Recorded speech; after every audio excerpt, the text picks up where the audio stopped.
नमस्कार मित्रांनो, श्री स्वामी समर्थ. असं म्हणतात की देवाची वारी किंवा देवाची पूजा ही म्हणजे म्हातारपणात केली पाहिजे. आता जसं बोलतात ना, आता करून भोगले आणि देवपूजेला लागले. म्हणजे आधी संसार करावा, अ, व लाईफमध्ये खूप मजा करावी. अ, पहिले आपल्या बालपणात, नंतर मग थोडे मोठे झाले की मित्रांसोबत, नंतर मग लग्न आणि मग म्हातार वयात मग वाऱ्या करावा, अ, देवाची पूजा करावी असं म्हटलं जातं. पण मित्रांनो, खरं सांगू, अ, हे जे सांगितलं गेलेलं आहे, हे खूप चुकीच्या पद्धतीने सांगितलं गेलेलं आहे. माहीत नाही आता हे कसं काही म्हणजे का असं आधीपासून लोकं बोलतात, की आता म्हातारे झाल्यात, आता देवपूजा करा, आता तुम्ही वाऱ्या करा किंवा खूप आता आम्ही थकलोय, तर मग आता चला आता थोडी सेवा करूया, असं म्हटलं जातं. पण मग असं नाहीये मित्रांनो. तर खरंच तुम्हाला आयुष्यामध्ये काहीतरी अनुभव घ्यायचा असेल आणि काहीतरी करून दाखवायचं असेल कोणाला आणि तुमच्या आयुष्यामध्ये पण खूप चेंजेस तुम्हाला फास्ट जर बघायचे असतील जलद गतीने, तर देवाची पूजा खूप महत्त्व आहे. अध्यात्माला खूप महत्त्व आहे. रोज अर्धा तास कमीत कमी जरी तुम्ही दिलात, म्हणजे मी हे का म्हणतोय, कारण की माझ्या आयुष्यात तर हे मला बोलतात एक जबाबदारी म्हणून हे करावं लागलं. म्हणजे वयाच्या 12व्या वर्षी माझे वडील वारले आणि त्यामुळे मग आधी घरात देवाची पूजा वगैरे वडीलच करायचे. पण आता मग घरात मोठा भाऊ असल्यामुळे आणि माझा भाऊ माझ्यावरून 4 वर्षांनी लहान होता. मग काय करणार? मग आता देवाची पूजा वगैरे करणं, ह्या सगळ्या गोष्टी मग तेव्हापासून मग अंगावर जबाबदारी पडली. मग हळू-हळू पूजा करायला घेतली. म्हणजे दिवाबत्ती करणं किंवा श्लोक म्हणणं. म्हणजे आधी असं घरामध्ये कोणाला एवढी सवय नव्हती. पण वडील आमचे करायचे तर ते बघून-बघून थोडंफार आणि घरात गणपती पण बसतात आमच्या. पहिल्या लालबागला बसायचो. आता आम्ही गावाला बसवतो मालवणला. तर मग त्यामुळे ती आवड पण होती एक. मग ती जबाबदारी पडल्यामुळे पण ह्याचे अनुभव मला हे आता मोठं झाल्यावर कळतायत, की म्हणजे जसं माझं लग्न झालं, त्याच्यानंतर मुलं-बाळ झाली, किंवा म्हणजे काय ह्या 20 वर्षात मी शिकलो, माझ्या वडील वारल्यानंतर. म्हणजे त्या अध्यात्माचा माझ्या शरीरावर, माझ्या मनावर खूप परिणाम झाला आणि म्हणून मग असं वाटतं, की खरंच ह्या गोष्टी किती चांगल्या आहेत, की आपल्या आयुष्यामध्ये किती बदल घडवून आणू शकतो आपण. किती वाईट गोष्टींपासून आपण लांब राहू शकतो किंवा खूप सारे अडथळे येतात आयुष्यामध्ये. नकारात्मक लोकं भेटतात, निगेटिव्ह लोकं भेटतात, जे आपल्याला मागे खेचतात. जॉबमध्ये पण खूप प्रॉब्लेम्स असतात. तिथे पण आपल्याला सतत खूप साऱ्या गोष्टींना सामोरं जावं लागतं. चांगल्या वाईट. जास्त करून वाईट गोष्टींचा जेव्हा तुम्ही तुमचा हेतू चांगला असो, पण समोरच्याचा हेतू चांगला असेल, नसेल हे आपल्याला कधीच माहिती नसतं. पण अ, ती शक्ती नेहमी आपलं रक्षण करत असते आणि ह्याचे अनुभव नेहमी येत गेले. आणि जास्त अनुभव हे लॉकडाऊनमध्ये आले. म्हणजे लॉकडाऊनच्या काळाच्या आधीपासून जेव्हा स्वामी समर्थांनी माझा हात पकडला, म्हणजे त्या सेवेमध्ये मी येत गेलो हळू-हळू. म्हणजे आधी खूप आजारी पडायचो. म्हणजे वर्षातून म्हणजे ना, अ, म्हणजे एक बोलतात ना, की मलेरिया, टायफॉईड, कावीळ हे तर व्हायचं आणि सर्दी, खोकला तर ह्याने त्रासलेच असायचं. कारण की त्याचं कारण नंतर जसं मी आता हीलिंगच्या ह्या जर्नीमध्ये आलो, त्याचे मला गोष्टी कळत गेल्या, की असं का होत गेलं, की मानसिकरित्या मी अ, थोडा मी म्हणजे घाबरट होतो. म्हणजे संशय असायचा मनात, की हो करेल, मी करू शकतो की नाही करू. कॉन्फिडन्स खूप होता. पण मनामध्ये भीती असायची नेहमी, की हे मी करू शकेल की नाही करू शकेल. सतत घाबरण्याची भीती, की हे माझ्याकडून होईल की नाही होईल. अ, भले कॉन्फिडंट होतो. लोकांना असं वाटायचं, की अरे हा तर खूप हुशार आहे. पण हां, हुशार म्हणजे तसा हुशार नाही.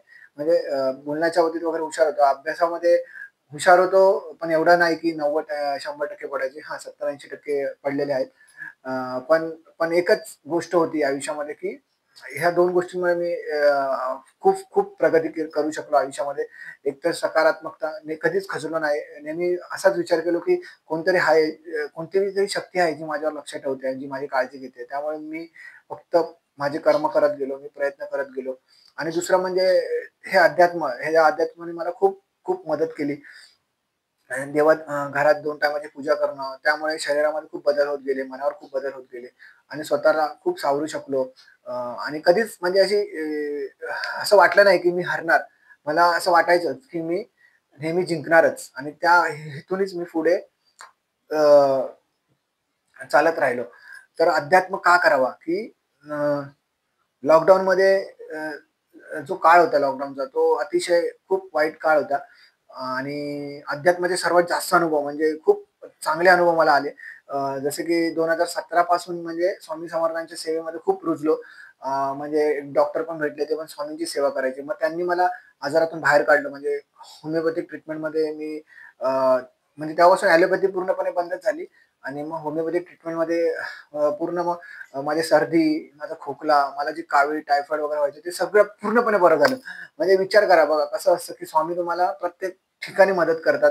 फक्त तुम्हाला ती ओळखता आली पाहिजे. तो गुरु किंवा तो मार्गदर्शक म्हणून तुम्हाला तुमच्यासमोर लोकं आणत जाईल, मार्ग दाखवत जाईल, पण ते तुम्हाला पण ओळखता आले पाहिजे. नाहीतर कसं होतं, की संधी आहे तर खा बुंदी अशी एक म्हण आहे. पण ती बुंदी जर तुम्हाला खाता आली नाही ना, तर मग तो देव पण काही करू नाही शकत. तो तुम्हाला दाखवणार. एकदा दाखवेल, दोनदा दाखवेल, तीनदा दाखवेल. पण जर तरी पण तुम्ही त्याचा फायदा उचलला नाही, तर मग तुमच्यासारखे कमनशिबी कोणच राहील.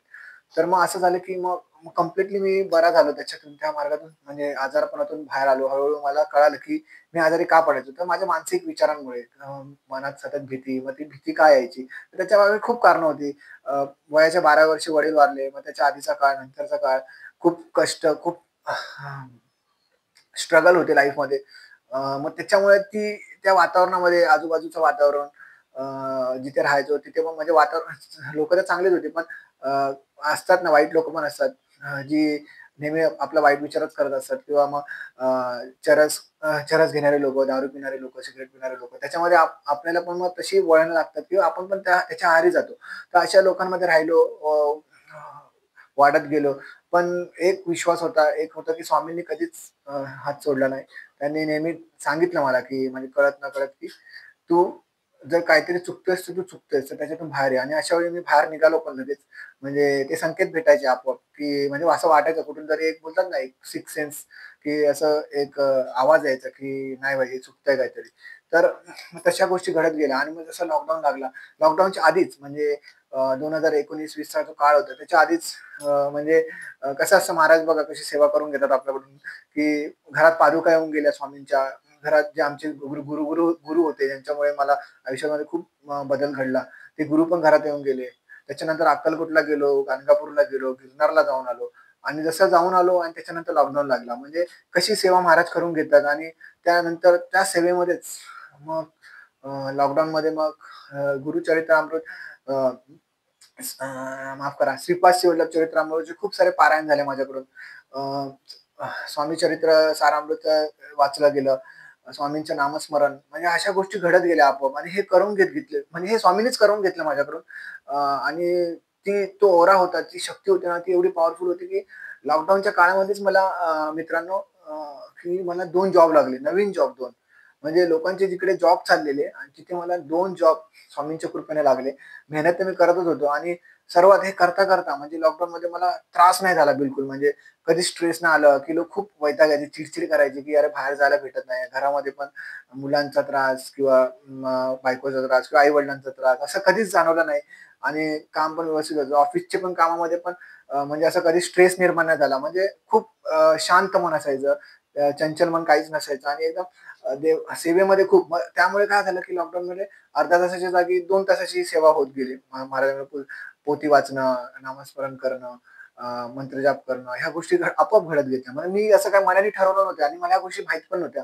आपोआप समोर पुस्तक यायची किंवा मेसेज यायचा, त्या गोष्टी मी वाचत गेलो. पण मग त्याचे अनुभव मला आता समजतात, की महाराजांनी कसे दिले. मग 2 जॉब लागले 6 महिन्याच्या गॅपमध्ये. बघा मित्रांनो, कशी असते कृपा महाराजांची. म्हणून सेवेमध्ये राहा, सेवा करा, नामस्मरण करा आणि तुमची जी इष्टदेवता आहे, कोण पण असेल मग स्वामी समर्थ असतील, श्रीपाद श्रीवल्लभ असतील, दत्त महाराज असतील, अजून कोण असेल ज्याची तुम्ही सेवा करता, त्यांचे मंत्र वाचा, त्यांच्या पोथ्या वाचा. दिवसातून अर्धा तास स्वतःला द्या आणि बघा आयुष्यामध्ये कसे बदल करतात. एवढे फास्ट रिझल्ट भेटतील तुम्हाला, की तुम्हाला कोणाकडेच जायची गरज नाही, कोणाकडे भीक मागायची पण गरज नाही. ते सगळं लक्ष ठेवतात तुमच्यावर. फक्त तुम्हाला तुमचे 100% द्यायचे. प्रयत्न करायचे. हां, असं नाही की फक्त मंत्रजाप केले की तुम्हाला फायदे होतील. हां, त्याच्या व्यतिरिक्त पण तुमचा जो अभ्यासक्रम आहे किंवा जर अभ्यासात कुठे तुम्हाला त्रास होतोय, तर त्या अभ्यासामध्ये तुम्हाला तो त्रास होणार नाही. म्हणजे त्या त्रासापासून तुम्हाला मुक्ती भेटते. सपोज कुठे 1 तास लागतोय, तर तुमचं कामं अर्धा तासात होतील. कुठे तुम्हाला असं वाटतंय अडथळे येतायत, तर ते अडथळे येणार नाहीत. म्हणजे तुमची सगळ्या गोष्टी सुलभ होतील.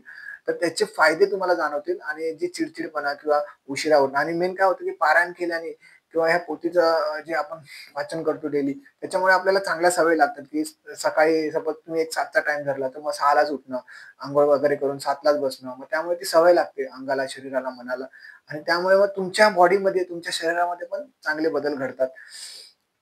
तर मित्रांनो नक्की करून पहा आणि नक्की वाऱ्या आणि अध्यात्म ह्याचा स्वीकार तुमच्या बालपणापासूनच करा. आणि जर तुम्ही आता 21 वयात असाल किंवा तुमचं आता लग्न झालं असेल, तुमचे लहान पोरं असेल, तर त्यांना पण मंत्रजप करायला आत्ताच सांगा. आणि तुम्ही जर लग्न नसेल केलं किंवा तुम्ही 20 वर्षावर 25 वर्ष, 30 वर्ष असेल, तर तुम्ही करत नसाल, तर आपला हिंदू धर्म खूप श्रेष्ठ धर्म आहे. सनातन धर्म आहे. त्याची तुम्ही जतन करा आणि त्याला पुढे आणा परत. कारण की वेस्टर्न कल्चरमुळे खूप प्रॉब्लेम होत चालले आहेत. वेस्टर्न कल्चर सगळ्या रीती आपण विसरत चाललोय आणि त्यामुळे आता तुम्ही बघताय की कसं समाजामध्ये द्वेष निर्माण होतोय. त्रास होतोय लोकांना. म्हणजे लोकं दारूच्या आहारी किंवा सिगारेट म्हणजे व्यसनाच्या आहारी, बलात्कार वगैरे वाढले आहेत. खूप म्हणजे वाईट गोष्टी घडत चालल्या आहेत, है ना. तर त्या गोष्टी होण्याचं कारणच ते आहे मित्रांनो. कारण की आपण आपली संस्कृती विसरत चाललोय. तर मग संस्कृती म्हणजे काय? तर आपलं धर्म जतन करणं, आपली भाषा जतन करणं, मराठी बोला, मराठी शिका, मराठी वाचा आणि जेवढं जमेल तेवढं मराठीतच बोला. आणि ह्या गोष्टी सगळ्या म्हणजे करा. म्हणजे केल्यावर त्याचं फळ भेटेल आणि अ, म्हातारपणाची वाट बघू नका, आत्ताच करा. आणि काय नाही, हे करता-करता तुम्ही तुमचा संसार पण करू शकता. आता मी स्वतः ह्या गोष्टी लहानपणापासून करतोय, तर त्याच्यावर आपला काहीच परिणाम होत नाही. ह्या गोष्टींसाठी तुम्हाला फक्त अर्धा ते 1 तास द्यायचा आहे दिवसातून. आणि जसं आपण अभ्यास करतो किंवा टीव्ही बघतो, एखादी सीरियल बघतो, Instagramवर बसल्या-बसल्या तर असाच अर्धा 1 तास असाच निघून जातो. तर त्याच्या जागी हे करा मित्रांनो. आणि खूप कळवळीची विनंती आहे. हे करून बघा आणि आयुष्यात नक्की म्हणजे नक्की 100% बदल होतील. कमेंटमध्ये नक्की कळवा. श्री स्वामी समर्थ.